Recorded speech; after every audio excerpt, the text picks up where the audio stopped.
Okay. We're doing the 19th century, those of you, if you are online, we're doing the 19th century Yeshiva world right now. So again, they start off in these very small learning centers, all right? And they were not very large.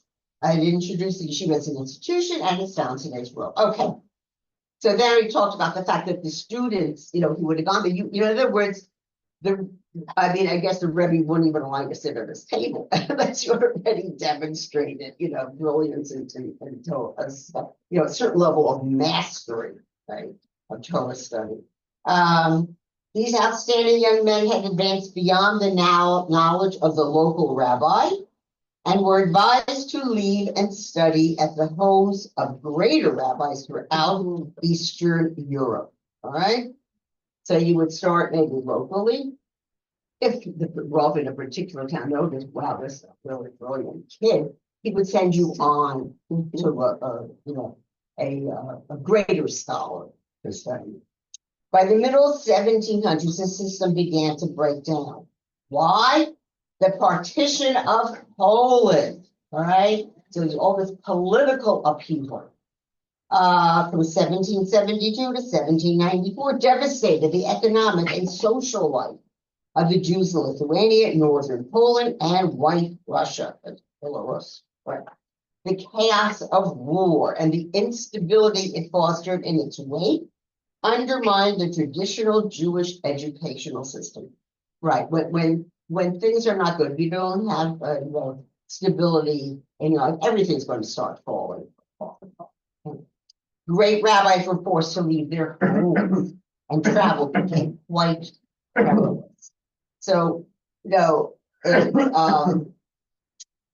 the Jews are now, many of them, are poor. They have to devote their lives, just to earn a living in any way they possibly can. So while Torah study will always continue, but it won't be so as organized as it had been.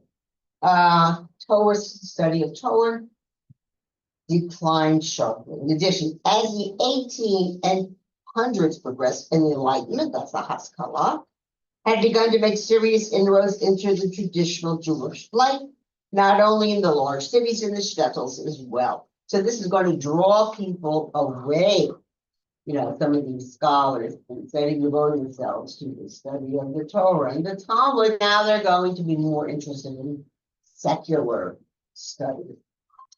And they're saying it doesn't happen just in the large cities, it's even happening, all these little villages scattered throughout the Pale. The Gaon of Vilna, now he's considered from the 18th century, all right, the late 1700s, saw clearly the dangers inherent in the unprecedented growth of Haskalah and was greatly concerned by the likelihood of disastrous effects upon religious observance. And the Gaon was a brilliant man. He spent almost his whole day studying and learning. I think it's stuff like said like a few hours a day, but he was definitely cognizant of what's going on in the political world, as well, that's surrounding him. The level of Torah study had sunk considerably in the countryside. And even in the vicinity of Vilna, the Jerusalem of Lithuania, many Jewish young men no longer pursued Torah study as enthusiastically as before. And the status of the Torah scholar declined in the eyes of society. It's like, hey, what are you contributing, to our social fabric? What are you contributing to, our economic life? So just to sit and study, the value of it was not appreciated as time went on. Many Jewish young men, all right, and blah, blah, blah. To many Jews, Torah had lost its preeminent role in Jewish society. The traditional Mishnah world was in danger of being engulfed by ignorance, secularism, and apathy. It needed a viable alternative to Hasidism, all right, which was very popular, and not as much in the Vilna area, but certainly more southern Pale settlement, and a strong counterforce to the Haskalah. So it's like the inroads are being made to this idea of men sitting and learning and mastering, Talmudic scholarship, and they're being pulled in different directions. Again, the poverty is terrible, so they really have to concentrate on somehow making, a living. The Hasidic movement is going to gain many adherents, during this time period. Plus, the Haskalah is going to start also drawing, young men after, its philosophy, way of life. It found a solution, okay, in the establishment of the yeshivos throughout Europe and the creation of a dynamic movement of both youth and scholarship. So this is when these large, very highly respected yeshivas will come into being. But it's all because the Gaon of Vilna, who himself didn't have a yeshiva, he probably also just learned, with groups of men, young men, but he is going to foster through his primary student, about to learn about him, into having a large yeshiva environment, and then this will be the future way to sustain, Yahadus, that for the future. Volozhin, all right. How did this come into being? Volozhin is a town near Vilna. The yeshiva in Volozhin was considered to be the mother of all the yeshivas of the 19th century. Okay, it had an amazing reputation. It was founded by the famed disciple, right, of the Gaon of Vilna, who was Rabbi Chaim Iskevitz of Volozhin, and his dates are 1749 to 1821. The yeshiva was opened in 1803. In preparation for this undertaking, Rav Chaim sent out letters to all the Jewish communities and their rabbis in Lithuania. And again, this is under the influence of the Vilna Gaon. So that's Rav Chaim is now going to open up this yeshiva in Volozhin. He carefully explained the necessity for a central national house of learning that would attract the highest caliber of student to Torah study. This yeshiva would provide a proper physical and spiritual environment of support for intensive Torah study. This innovative approach drew a strong positive response from Lithuanian Jewry. So it's not affecting Jews in other parts of the Pale, but in Lithuania, this idea, this concept of having strong central yeshivas is going to catch on. Rav Chaim sent out Meshulachim to raise funds to help maintain the yeshiva financially. This wasn't just to local communities, it's going to spread far and wide where these fundraisers will go to acquire trade to raise money for the yeshiva. Though the yeshiva never achieved true financial independence, it did receive support from hundreds of communities throughout the Jewish world. So they're going to go to far-flung areas, mostly within Europe. I guess eventually, towards the latter part of the 19th century, maybe they sent emissaries to the U.S. But what happened is a man would arrive representing a particular yeshiva. He would call for a gathering, let's say in a local shul, and then we give hopefully a very brilliant discourse, right, on the Torah and the Talmud. People would be very impressed. And then he would go around collecting money, right, for the yeshiva to bring, as we do have today still, the shluchim who do this, all right. Although now it's a whole thing, this is not, but this is how it started. The Volozhin was thus a departure from the accepted norm in Eastern Europe, whose institutions were supported exclusively by the local community. So now, again, under the influence of Chaim Volozhin, the idea is going to be that it's okay, you can collect money, you can fundraise outside of just your local community. You can appeal to Jews wherever they live to contribute, right, to the upkeep of this yeshiva. Rav Chaim was not only the head of the yeshiva, he was the yeshiva itself, right? I mean, the power of his personality. His method of pedagogy, his analytical style of studying the Talmud, his scholarly nuances and his attention to detail, his philosophy of life and education, and his piety of character all became the hallmarks of Volozhin. So if you were a student and you studied at Volozhin, you would come under the influence of Rav Chaim, and then spread this way of Torah learning, wherever you might end up settling eventually. He was the guide and mentor of all the students and the guiding force behind all educational progress. He was all things to the students, mother and father, teacher and confidant, friend and advisor, critic and boss. And this, he became the prototype and standard setter for those who came after him and claimed for themselves the modern version of the title of Rosh Yeshiva. Right, because nowadays yeshivas, it's just like you might be more familiar with in the US, whoever the Rosh Yeshiva is, I mean, like all the students, look up to him. I can, my children grew up in Rochester, and there was a Chofetz Chaim branch, yes, I remember, I can still picture this, sitting at the Seder table, and my father there is listening, they're all contributing, I had 3 sons, we went to that yeshiva. They're all contributing, bits and pieces that they've learned from their various rabbanim.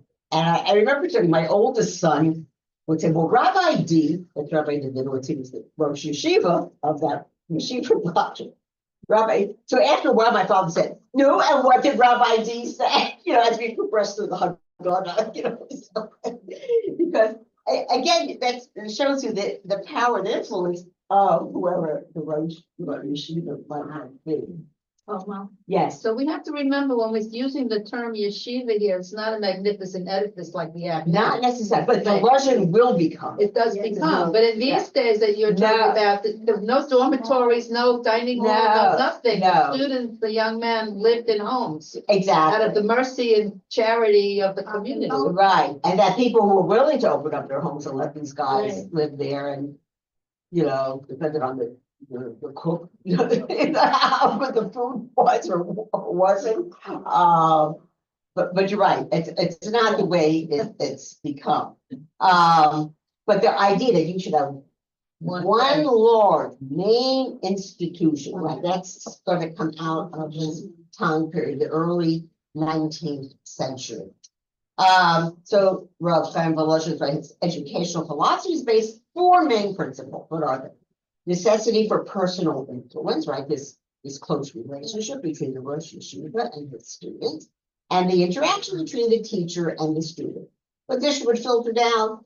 After all, the Rosh Yeshiva might give the main shiur, but there were other rabbanim, in the yeshiva, and each one in his class, would have a relationship.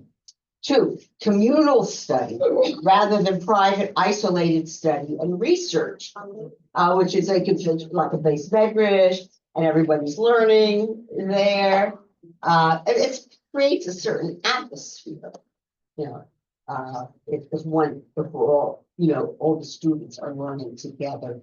3, building of self-confidence and personal self-worth among the students. I mean, I would say that's important, probably any educational institution, where you're trying to influence the students. And there's psychological, there's spiritual elevation, and 4, the infusion of the feeling of joy and accomplishment in Talmudic study. So this makes me think a bit of more of like the Hasidim, because of their injection of joy in Torah observance. But this is injecting joy in Torah learning, scholarship. So it's narrowing its focus. As the true disciple of the Gaon of Vilna, Rav Chaim was determined to counteract this trend of pilpholistic study. This is taking a point and then finding all these different little angles and quote, blah, blah, blah. It was a way of showing off, quite honestly, of how brilliant, a particular person was. that had been in vogue among the Talmudic students in Eastern Europe for centuries. Remember when we learned about when the Jews first started migrating to Poland, and they were these, Torah learning centers. That's where the pilpul started becoming. So it's always associated with Eastern Europe, the pilpul.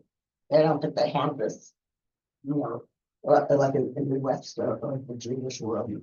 The Haskalah had ridiculed. So we're going to see why is this turning away from that, which normally, was a way of, again, of some student showing off his brilliance, bringing notation, all sorts of sources, right? And so the Haskalah, I mean, I don't know, again, if you've ever read any of those early writers, started writing in Hebrew. I mean, it sort of was a slightly mocking tone when they discuss a yeshiva bar or, so the Haskalah looked down upon, with this just spending your whole life devoted to Torah study. And they particularly would have made fun of the of use of the Torahs, they would call it a circuitous reasoning. All right. First, the Gaon, that starts with the Gaon of Vilna, and later a Chaim, were determined to restore balance to the methodology of Torah study. So let's make it a more uniform, more acceptable way throughout the world, sort of addressing this growing attack by the Haskalah, movement, and bringing it into a more modern world where it's more accepted and that one can look up to people devoting themselves, wholeheartedly to Torah study. So this is what they did within this yeshiva movement that's now going to start. Accuracy of the text, thorough knowledge of all the basic commentaries of the Talmud, logical reasoning, probing analysis, intellectual honesty, and an openness to hear and understand conflicting viewpoints became the hallmarks of Lithuanian study. And I think so many of the schools that have come out of this movement, I mean, even with the girls' schools, this is how I study and learn, looking at all various influences, various philosophies, various educational approaches, but melding them with this a yeshiva world point, and what else is another thing here? Again, this is Rabbi Wein who's saying this. He says, so analytical skill, honest textual study, rigidly logical conclusions, replace the quick mercurial responses and unlikely comparisons that technical pull sometimes overemphasize. I mean, I once went to a bar mitzvah. Obviously, the kid was brilliant, and this was in Rochester, and he was giving a pull. But at some point, you can't even follow him. He's trying to bring in so many. I hope he knew what he was talking about, but it was like literally most of the people who were listening to him. So they're saying, no, whatever you have to do, everything has to be logical. That's just some fanciful way, and only certain people can really have the mastery to engage in that type of learning. To say, no, let's make everything, more standard or acceptable, and, the general public or the scholars studying these yeshivas, will follow a more logical pattern. This was the way of Rav Chaim, and this became the way of Volozhin. Coupled with tremendous devotion to study, a brisk pace of learning, and the competitiveness of brilliant personalities, Rav Chaim built Volozhin into the premier intellectual institution of his time. So this Volozhin yeshiva, had this magnificent reputation, in the Lithuanian world.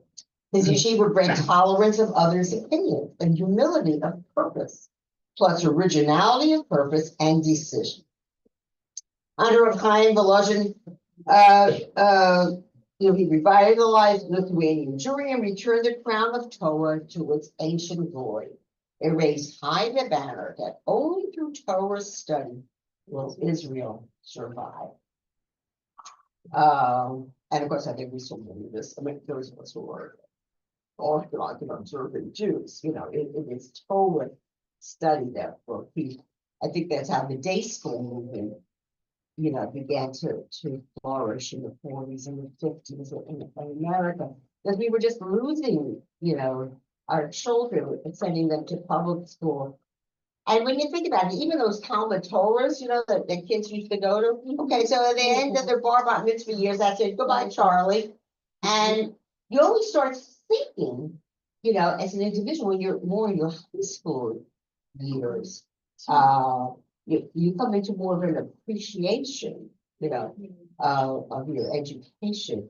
So if you're going to stop learning about Judaism, after 8th grade, you're lost. And then those kids went off to college, and then they were, but yeah, never. So already, this is we're in Europe still, but already they recognize how important it is, to have a standard way of learning, Torah. Rav Chaim died in the year 1821. So again, Yeshiva was founded in 1803, but he dies already in 1821. And the mantle of leadership passed on to his son, who was Rav Yitzchak of Volozhin. So his years are 1780 to 1849. He succeeded his father as Rav of the community and also head of Yeshiva. Both those positions would go hand in hand in those days. He was a wise and able person, and under his dedication, the yeshiva grew. His main fame, however, was associated with his leadership regarding the negating of the education degrees of the Tsar regarding Russian Jewry, and this is what we talked about, Alexander the First and Nicholas the First, and then we'll go to out. So we were all those decrees where they tried to force the Jews to go to the Russian schools. All right, so much of his time is not going to be taken up in arguing with the authorities. That we don't want to send our children, to those schools. I mean, because the aim of the schools, remember, initially was that the kids would convert to Christianity. Rav Chaim was also the great reconciler between the Misnagdim and the Hasidim, right? Because I told you there was, a lot of controversy between the two groups. He joined forces a number of times with the great Hasidic leaders of his day in the struggle against Haskalah. So Haskalah is now being viewed. So it's like a two-pronged thing. The enemy is viewed as the Tsar, the Russian government, and all these decrees, against others. But it's also a focal point is against the Haskalah, which is trying again to draw the young men. Many girls will go to school, but draw young men away from having an appreciation for Torah study, and we're trying to introduce more secular studies into the world. So they had their work cut out for them, This as a head of the yeshiva, you're not just devoting your focus to the students who are attending, making sure there's sufficient fundraising to cover all your expenses, but you're dealing with governmental interference, and the influence of this growing Haskalah movement. Eventually, he is preoccupied by these overriding communal duties, somewhat to the detriment of the yeshiva. If you can't spend the time sitting and learning, and teaching, I mean, obviously there were other Rabbanim there teaching the young men, but this great person that they were looking up to is not around because he's so busy with all these other things.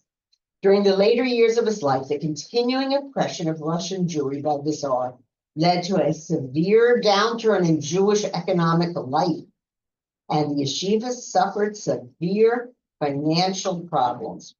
These problems caused a reduction in the number of students accepted to the yeshiva and brought poverty into the physical life of the students still in attendance. But the spirit and influence of the yeshiva remained strong and vital. Rabbi Yitzchak died in 1849, and his untimely death caused a crisis and tension in the great institution. All right. The dynasty of Volozhin was now continued through his sons-in-law, not his sons, but his sons-in-law, right? They're the greater scholars.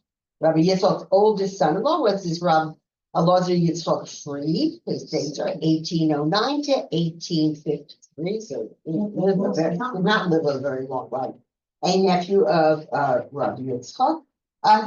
He succeeded to the leadership of Volozhin Yeshiva and the rabbinate of the community. I told you those two positions went hand to hand. He had often assisted his father-in-law over the years, and he gradually became the main educator in the yeshiva. But by 1849, when he succeeded his father-in-law as Rosh Yeshiva, he was already gravely ill. So I couldn't find, I don't know what he was sick with, but obviously it was something very serious. His health only continued to decline, and after 4 years, he died in 1853 at the age of 44. Whatever. You know. The next leader is this great Rav, and that's it. Rabbi Naftali Tzvi Yehuda Berlin, from 1817 to 1893. He's another son-in-law of Rav Chaim, all right? But he is now going to be like revitalized, the yeshiva. Rabbi Yitzchak's second son-in-law was the legendary Rav Naftali Tzvi Yehuda Berlin, the Netziv. He was born in 1817, and look, you see, he lived till 1893. So he's really going to span that 19th century. In 1831, he married Rabbi Yitzchak's daughter, and then he entered Volozhin. He maintained a low profile, but by 1853, he had authored one of the great works of rabbinic scholarship of that century. It's called Ha'emek She'elo, a commentary to the work of the Gaonic Eresh Shiltos. I remember when we did the Gaonic, I remember we talked about the Shiltos, which was written by Rav Achai Baal, right, from the 9th century. All right, but he's now writing a commentary on it, which is going to be very well known. We'll show his brilliance. Already during Rav Eliezer Fried's illness, the Netziv began to deliver Talmudic lectures in the yeshiva. After his brother-in-law passed away, the governing board of the yeshiva appointed the Netziv to be the rabbi of Volozhin and the head of the yeshiva. All right, so the mantle leadership is now going to this Netziv. And look at this. As his associate in the leadership of the yeshiva, the board appointed a grandson of Rav Chaim Volozhin, Rabbi Yosef Dov Ber Halevi Soloveitchik. All right, so now the Soloveitchiks become part of this story. And his dates also spanning a good part of the 19th century are 1820 to 1892. So these two great giants of Torah scholarship, are now going to be leading, right? They're going to be at the helm of the Volozhin yeshiva. Yeah, it's really quite amazing. So we'll do the next paragraph and then we'll pause. Rabbi Yosef Dov Ber was a genius, right? I mean, all the Soloveitchik. I remember when Mayor Soloveitchik became the Rav at the Spanish-Portuguese synagogue, Miss Sholom's last year that when he left to go to Bemis Marks in London. And he said, he would have a conversation. Let's say, after chakras and it was a breakfast and just sitting and schmoozing. It's just in a regular conversation, you could see the of this man's thinking. His lectures were fiery, reminiscent of the Pilpul School of Study. In contrast, the methodology of the Netziv was more placid and thorough, wide-ranging in scope and sources, and more pedantic in nature. These two scholars complemented each other, educationally, socially, and personally. Volozhin now grew and developed into an even greater institution of learning.